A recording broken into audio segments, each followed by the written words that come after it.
Good morning, students. So, in the last class, we have seen about SEBI, isn't it or not? So, chapter 8 la நம்ம இப்போ பார்த்துட்டு இருக்கிறது that is SEBI பற்றி பார்த்துட்டு இருந்தோம். That is Securities and Exchange Board of India. So, first we have seen what is meant by SEBI அப்படின்னா என்னன்னு பார்த்தோம். அதனுடைய மீனிங், டெஃபினிஷன் எல்லாமே பார்த்துட்டு and then we have seen the objectives of SEBI என்ன, செபியினுடைய ரோல் என்னென்ன, எந்தெந்த ஆக்டிவிட்டீஸில் அவங்க வந்து கேரி அவுட் பண்ணுறாங்க அது பார்த்தோம். And also we have seen the functions of SEBI and finally powers of SEBI. So SEBI அப்படிங்கிறது once again I'm repeating, it is nothing but Securities and exchange board of India. அவங்களுடைய main objective என்ன அப்படின்னா they are providing guidelines, that is they are providing certain rules and regulations. யாருக்காக அப்படின்னா stock எக்ஸ்சேஞ்சில் list ஆகுது இல்லையா, securities trading நடக்குது இல்லையா, டிரான்சாக்ஷன்ஸ். ஸோ அதையெல்லாம் கவர்ன் பண்ணுறது. அவங்கள வந்து செபி வந்து யார் வந்துட்டு விட் இஸ் அசைன் பண்ணுறாங்க அப்படின்னா it will be assign by the central government. Okay, so next அதே இதில் வந்துட்டு next one what we are going to see is dematerialization, that is demat. Okay, so அப்படின்னா என்னென்னு பார்ப்போம். Dematerialization is the process by which physical share certificates of an investor are taken back by the company registrar and destroyed. அதாவது என்ன அப்படின்னா dematerialization is nothing but the process by which physical share certificates ஒரு investor, அதாவது இப்போ stock எக்ஸ்சேஞ்சில் வந்துட்டு investor நம்ம தான் சொல்லணும் இல்லையா, இன்வெஸ்டர் இருக்காங்க, அவங்க வந்து ஷேர்ஸ் வந்து that is they will buy and sell அப்படின்னு பார்த்தோம். ஸோ அந்த இன்வெஸ்டர்ஸ்னுடைய ஷேர் சர்டிஃபிகேட் அப்படின்னு கண்டிப்பாக வந்து உங்களுக்கு ஃபர்ஸ்ட்டு ப்ரொவைட் பண்ணுவாங்க.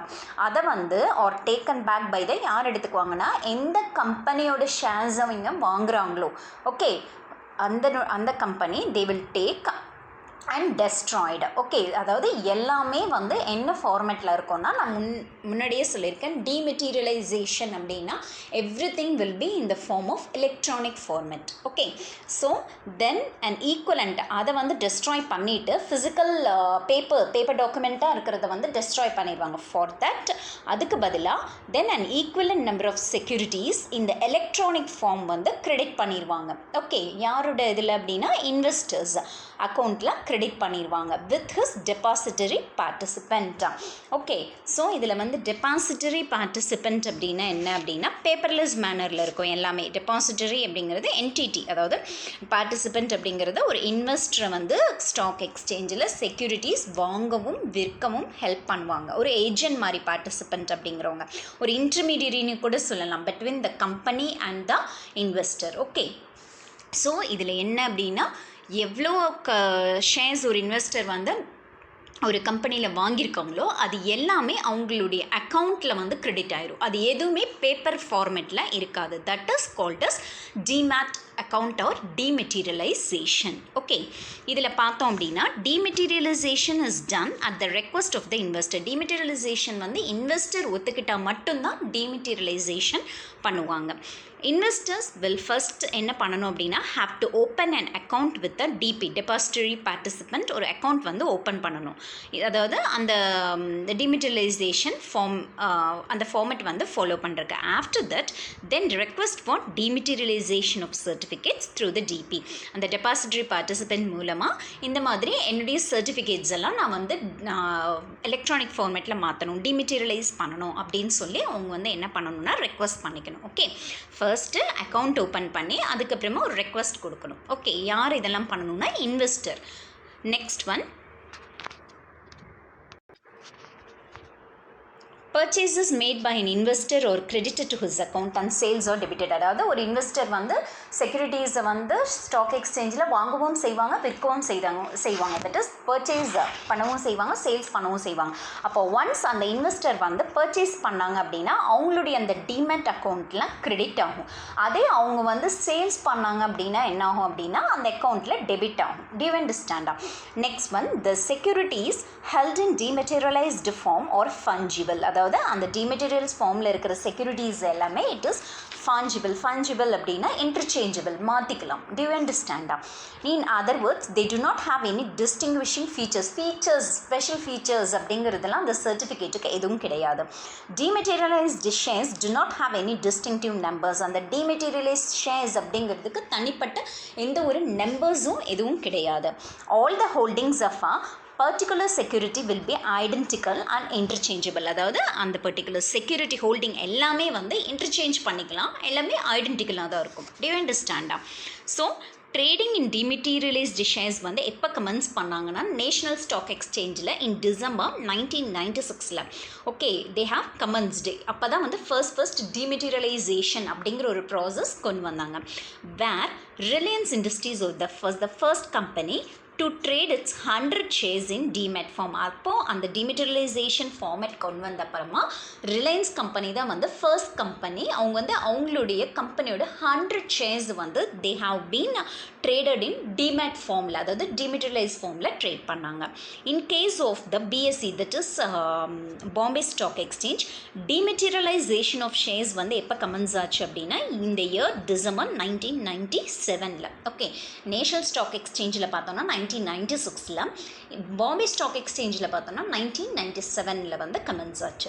So this is dematerialisation. Demat அதாவது ஒரு இன்வெஸ்டர் அவங்க வாங்கக்கூடிய இல்லை விற்கக்கூடிய அந்த செக்யூரிட்டிஸ் இந்த ஸ்டாக் எக்ஸ்சேஞ்ச் இருக்கு இல்லையா, அந்த வந்து என்ன பண்ணுறாங்க அப்படின்னா பேப்பர் ஃபார்மேட்டில் இல்லாமல் அந்த சர்டிஃபிகேட்ஸ் எல்லாமே வந்து இட் வில் பி இந்த எலக்ட்ரானிக் ஃபார்மேட். அக்கௌண்ட், ஒரு டிமெட் அக்கௌண்ட் அப்படின்னு ஓப்பன் பண்ணி அதில் அவங்க if he purchase means it will B credited, if he sells means it will be debited. Okay, so next one, benefits of dematerialization. So இந்த மாதிரி dematerialization பண்ணுறதுனால what are all the benefits அப்படின்னு பார்த்தோன்னா, first one is the risks pertaining to physical certificates like loss, theft, forgery and damage are eliminated completely with the demat account. அதாவது இப்போ physical சர்டிஃபிகேட்டை கையில் இருந்தது அப்படின்னா கண்டிப்பாக அது லாஸ் ஆகும், இல்லை யாராவது எடுத்துக்குவாங்க, இல்லை டேமேஜ் ஆகும், இல்லை அதில் ஏதோ ஃபார்ஜரி, தட் இஸ் ஏதாவது மால் ப்ராக்டிஸ் நடக்கலாம், ஏதோ தப்பான இது நடக்கலாம்.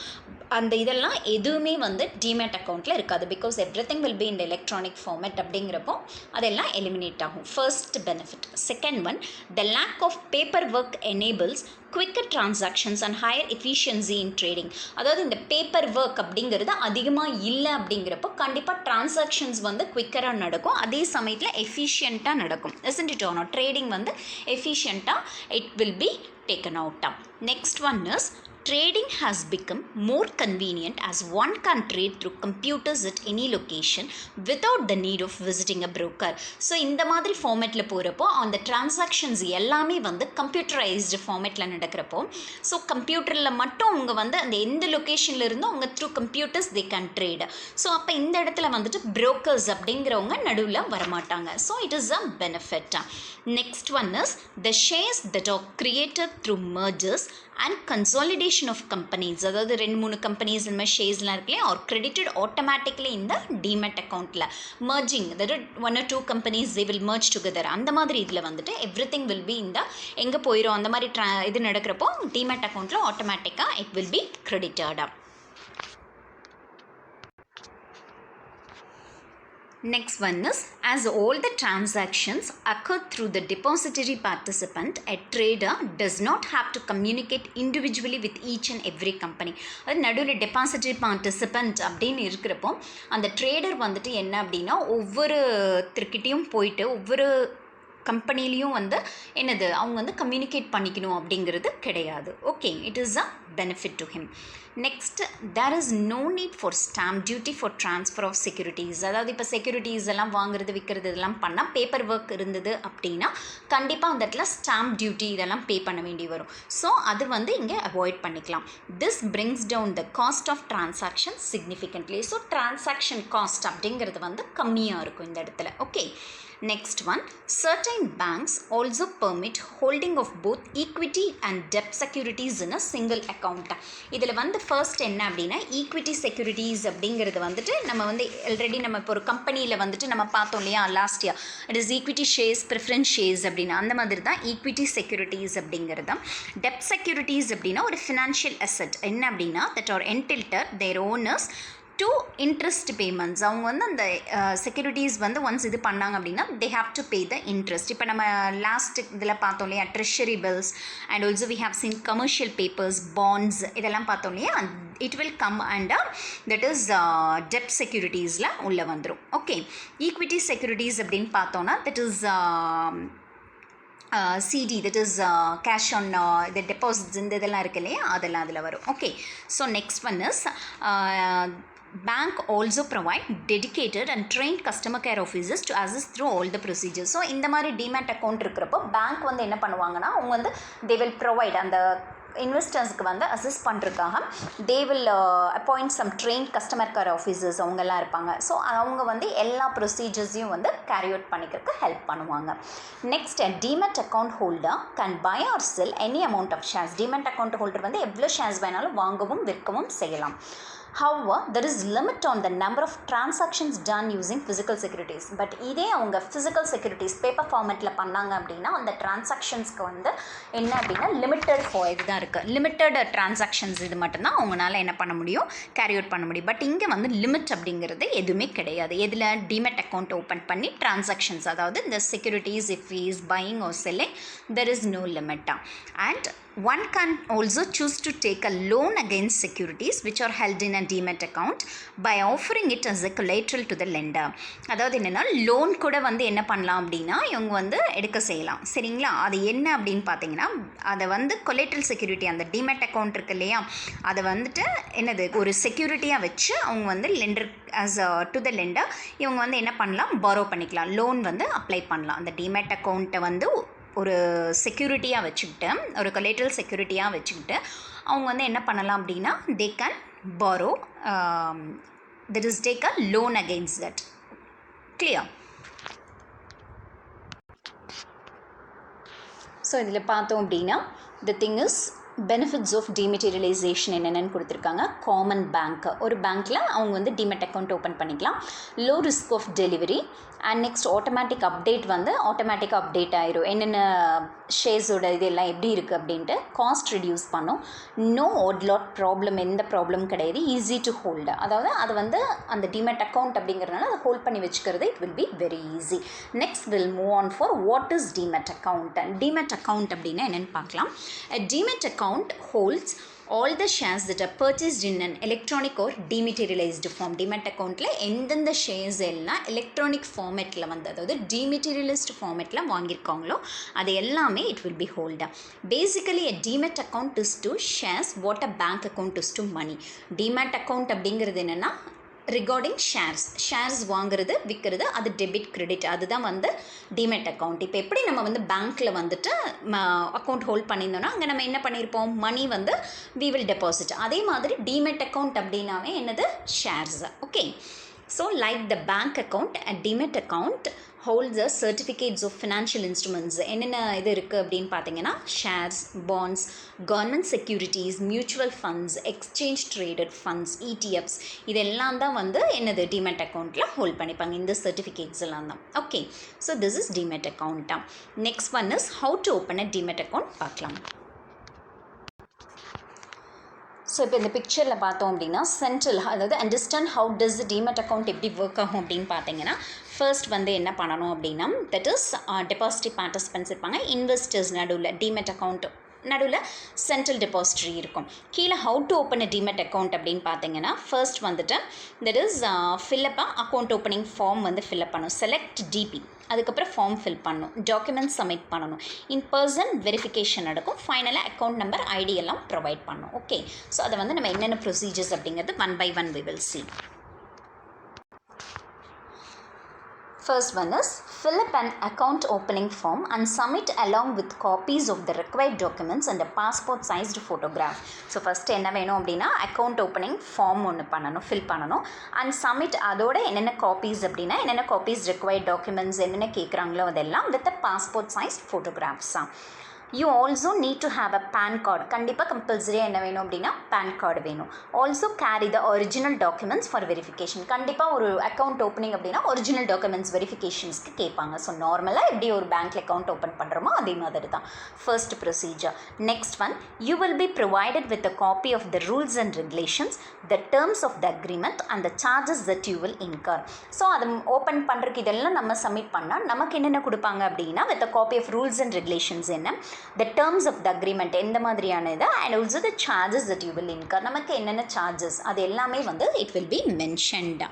Next one is during the process and in-person verification would be carried out. கண்டிப்பாக அந்த ப்ராசஸ் நடக்கிறப்போ ஒரு in-personal verification நடக்கும்.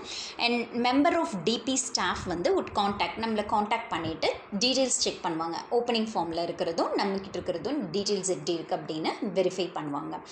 நெக்ஸ்ட்டு பார்த்தோம் அப்படின்னா ஒன்ஸ் அப்ளிகேஷன் ப்ராசஸ் ஆயிடுச்சு அப்படின்னா DP will be provide you with an account நம்பரும் ஐடி, கிளையண்ட் ஐடி இதுவும் வந்து ப்ரொவைட் பண்ணிடுவாங்க. So you can use details to access your demat account ஆன்லைனில் நம்ம வந்து demat account access பண்ணி அதை வந்து யூஸ் பண்ண ஆரம்பிச்சுக்கலாம். ஓகே, ஸோ ஃபஸ்ட்டு நம்ம கொடுக்குறோம், அவங்க வந்து அதுக்கு அக்னாலேஜ்மெண்ட் கொடுத்து இந்த இதெல்லாம் கொடுக்குறாங்க, நம்ம வந்து ப்ராசஸ் கண்டினியூ பண்ணிக்கலாம்.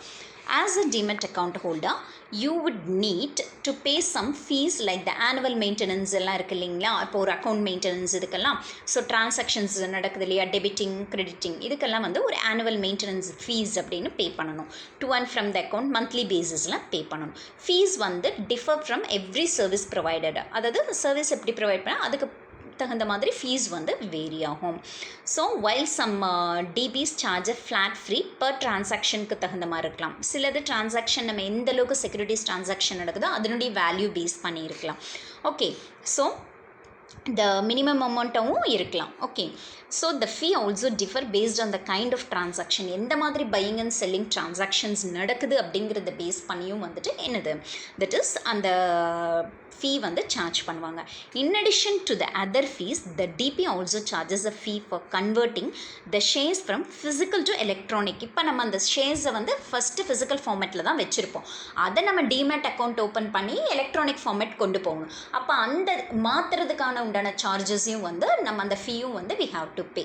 ஓகே, ஸோ இதெல்லாம் வந்து சார்ஜஸ் எப்படி ஒரு பேங்க் அக்கௌண்ட் ஓப்பன் பண்ணால் நம்ம நார்மலாக அது என்னென்ன சார்ஜஸ் ஃபீஸ் எல்லாம் பே பண்ணுவோமோ same as it is. Next வந்து என்ன அப்படின்னா minimum shares. A demat account can be opened with no balance of shares. It also does not require that minimum balance to be maintained. இங்கே வந்து இப்போ ஒரு நம்ம வந்து பேங்க்கில் அக்கௌண்ட் ஓப்பன் பண்ணுறோம் அப்படின்னா மினிமம் ஒரு 500,000 அக்கார்டிங் டு த பேங்க் வந்து நம்ம இவ்வளோ கொடுக்கணும், மினிமம் பேலன்ஸ் வச்சுக்கணும் அப்படின்னு சொல்லி இன்சிஸ்ட் பண்ணுவாங்க. பட் இங்கே வந்து பார்த்தோம் அப்படின்னா மினிமம் ஷேர்ஸ் அப்படிங்கிறது வந்து நோ பேலன்ஸ் ஆஃப் ஷேர்ஸ், நமக்கு எந்த ஷேர்ஸும் நம்ம இது வரைக்கும் நம்மக்கிட்ட இல்லைனாலும் நம்ம என்ன பண்ணிக்கலாம், we can open it. It also does not require that minimum balance be maintained. அதே மாதிரி ஒரு பேலன்ஸ் எப்பவுமே பேலன்ஸ் ஆஃப் ஷேர்ஸ் வந்து மெயின்டைன் பண்ணிக்கிட்டே இருக்கணும் அப்படிங்கிறதும் எதுவும் கிடையாது. What are the documents required for demat account? So நம்ம டிமேட் அக்கௌண்ட்டை வந்து எப்படி ஓப்பன் பண்ணணும், என்னென்ன ப்ரொசீஜர்னு பார்த்தாச்சு. ஸோ என்னென்ன டாக்குமெண்ட்ஸ் வந்து தேவை அப்படின்னு பார்த்தோம்னா you need to submit a proof of identity and address proof with passport size ஃபோட்டோகிராஃபோடு இருக்கணும். அண்ட் அக்கௌண்ட் ஓப்பனிங்கோட ஓகே ஃபார்மோட அந்த அக்கௌண்ட் ஓப்பனிங் ஃபார்மோட நம்மளுடைய passport size photo proof, ID proof, address proof இது எல்லாமே வந்து கொடுத்துருக்கணும். Only photo copies of the documents required for submission, but originals also வெரிஃபிகேஷனுக்கு ஒரிஜினல்ஸ் தேவை. பட் நம்ம சப்மிட் பண்ணுறது வந்து ஃபோட்டோ காப்பீஸ் மட்டும்தான் நம்ம வந்து என்ன பண்ணுவோம் அப்படின்னா அங்கே சப்மிட் பண்ணுவோம். நெக்ஸ்ட்டாக ஸோ இப்போ பார்த்தோன்னா இப்போ ஸ்டேட் பேங்க் ஆஃப் இந்தியா அப்படின்னு சொல்கிறோன்னா ஒரு டிமேட் அப்ளிகேஷன் ஃபார்ம் அப்படிங்கிறது இந்த மாதிரி தான் இருக்கும். சரியா? ஸோ இது எல்லா பேங்க்ஸ்லையுமே இட் இஸ் அவைலபிள். ஸோ இதுக்கு வந்து என்ன அப்ளிகேஷன் ஃபார்ம் இந்த ஃபார்மெட் இதெல்லாம் ஃபில் பண்ணோம் அப்படின்னா அதுலேயே இருக்கும் application form for opening a demat account அப்படின்னு போட்டு ஒவ்வொரு இதுவும் டீட்டெயில்ஸ் எல்லாமே இருக்கும். ஸோ இந்த ஃபார்மை ஃபில் பண்ணுறது தான் first procedure. Okay, this is the specimen copy of a demat account form. So next என்ன அப்படின்னா list of documents that can be இதெல்லாம் நம்ம வந்து ப்ரூஃபாக யூஸ் பண்ணிக்கலாம் டிமேட் அக்கௌண்ட் ஓப்பன் பண்ணுறதுக்கு அப்படின்னா ப்ரூஃப் ஆஃப் ஐடென்டிட்டி என்னென்ன அப்படின்னு பார்த்தோம்னா it is PAN card, voter's ID, passport, driver's license, bank attestation, IT returns, electricity bill, telephone bill, ID cards with applicant's photo issued by the central or state government and its departments, statutory or regulatory authorities, public sector undertakings, scheduled commercial banks, public financial institutions, colleges affiliated to universities or professional bodies such as ICAI, ICWAI, ICSI, Bar Council. So இவங்களுடைய இந்த proof of identity அப்படிங்கிறது இது எல்லாத்தையுமே வந்து நம்ம என்ன பண்ணிக்கலாம். So proof of ஐடென்டிட்டியாக நம்ம வந்து அந்த டிமெட் அக்கௌண்ட் ஓப்பன் பண்ணுறப்போ வந்து வி கேன் ப்ரொடியூஸ். ஸோ இதில் எது வேணாலும் வந்து நம்ம வந்து என்ன பண்ணிக்கலாம், வி கேன் ப்ரொடியூஸ். அதாவது பேன் கார்டாக இருக்கலாம், இல்லை ஓட்டர்ஸ் ஐடியாக இருக்கலாம், இல்லை வந்துட்டு பாஸ்போர்ட்ஸ் இதாக இருக்கலாம், இல்லை டிரைவர்ஸ் லைசன்ஸ், பேங்க் அட்டஸ்டேஷனாக இருக்கலாம், ஐடி ரிட்டர்ன் வாங்கினது, இல்லை electricity bill, telephone bill, ID card, இந்த மாதிரி எது வேணாலும் வந்து நம்ம வந்து ப்ரூஃபாக யூஸ் பண்ணிக்கலாம். நெக்ஸ்ட் ப்ரூஃப் ஆஃப் அட்ரஸ் வந்து பார்த்தோம் அப்படின்னு பார்த்தீங்கன்னா ration card, passport, voter ID card, driving license, bank passbook or bank statement, verified copies of electricity bills, residence telephone bills இருக்கலாம், இல்லை leave and license agreement, இல்லை agreement for sale, இல்லை self declaration by high court or supreme court judges, அதே மாதிரி சில state or central government document with address issue பண்ணியிருக்கிறது அந்த மாதிரியானது, இல்லை வந்து public sector and schedule or commercial banks, financial, அதே மாதிரி நம்ம மேலே பார்த்த மாதிரி proof of identityயும் அதிலே தான். proof of address நம்மளுடைய ஒரிஜினல் அட்ரஸ் இதில் எல்லாத்துலேயும் கண்டிப்பாக இருக்கும். ஸோ இந்த மாதிரி இதெல்லாம் வந்து என்ன பண்ணிக்கலாம் அப்படின்னா we can produce for opening a demat account. இதெல்லாம் proof of identity, proof of address-ஆக வந்து நம்ம வந்து என்ன பண்ணிக்கலாம் அப்படின்னா யூஸ் பண்ணிக்கலாம். Okay, so next one is PAN card அப்படிங்கிறது இதுதான் ஃபார்மேட், இப்படி தான் இருக்கும். நீங்களும் பார்த்துருப்பீங்க, that is your parents will be having. So PAN card அப்படிங்கிறது பெர்மனன்ட் அக்கௌண்ட் நம்பர். இது வந்து unique 10 digit alphanumeric identity அப்படின்னு கூட சொல்லலாம். அலாட்டட் டு ஈச், யாரெல்லாம் வந்து டேக்ஸ் பே பண்ணுறாங்களோ அந்த டேக்ஸ் பேயர் எல்லாத்துக்குமே இன்கம் டேக்ஸ் டிபார்ட்மெண்ட் வந்து under the supervision of central board of direct taxes இதை வந்து என்னவா யூஸ் பண்ணுவாங்கன்னா it also serves and identity ப்ரூஃபாக வந்து யூஸ் பண்ணிக்கலாம். எங்கே கொண்டு போகிறதுனால இப்போ ஐடி ப்ரூஃப் அப்படின்னா PAN card is available for all the things. PAN card அப்படிங்கிறது வந்து it is a most important one. Okay, so with this we are completing with the 8th chapter. Okay, so 8th சாப்டரில் first half நம்ம பார்த்தது வந்து SEBI, securities and exchange board of India பற்றி பார்த்தோம். Next வந்து என்ன அப்படின்னா டிமேட் அக்கௌண்ட் ஓப்பன் பண்ணுறது, dematerialization. So dematerialization is nothing but நம்ம வந்து அந்த இன்வெஸ்டார் ஸ்டாக் எக்ஸ்சேஞ்சில் ஷேர்ஸ் வாங்குறாங்க, விற்கிறாங்க, அது எல்லாத்தையுமே வந்து வாட் எவர் திங் அவங்க வந்து பேப்பர் ஃபார்மேட்டில் இல்லாமல் அவங்க வந்து டிமெட்டீரியலைஸ்டு ஃபார்ம், தட் இஸ் எலக்ட்ரானிக் ஃபார்மேட்டில் வந்து என்ன பண்ணிக்கணும், அவங்க வந்து ஹோல்ட் பண்ணி வச்சுக்கிறத பற்றி பார்த்தோம். ஓகே.